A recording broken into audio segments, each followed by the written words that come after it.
Сәлем досым, менің есімім Алан, мен қар барысымын. Бүгін мен саған ас үйдегі қауіпсіздік ережелерін айтам.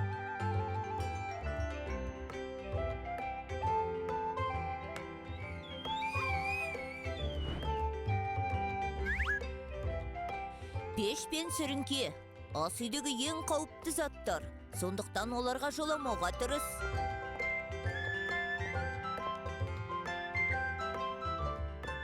Сондай-ақ өткір заттарды ұстамау керек, себебі пышақ қолыңды кесіп кетуі мүмкін. Егер бір нәрсені турау керек болса, ата-анаңнан көмек сұра.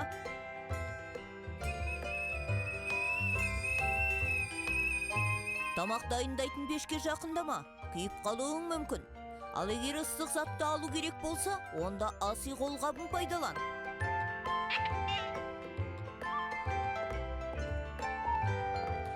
Бірақ жаныңда ересек адам болуы керек.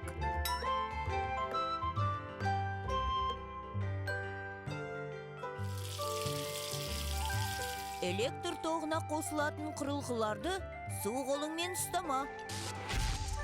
Себебі ол қауіпті. Тоқ соғуы мүмкін. Үлкендердің көмегіне жүгін.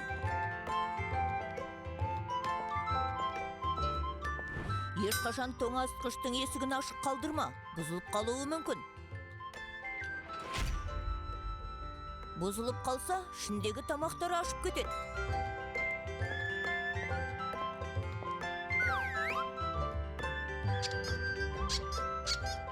Ас үйде ойыншықтарыңды қалдырма, себебі бұл тамақ дайындауға арналған жер.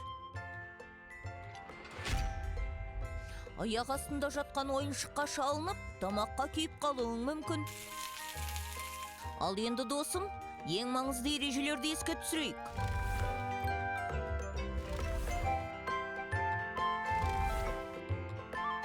Мына заттардың қайсысы қауіпті екенін көрсетші. Өте дұрыс, пышақ. Өткір зат, онымен ойнауға болмайды. Қай шәйнекке балалар жақындауға болмайды. Дұрыс айтасың, ыстық шәйнекке жақындамаған жөн. Балақай, ас үйдегі қауіпсіздік ережелері түсінікті ме?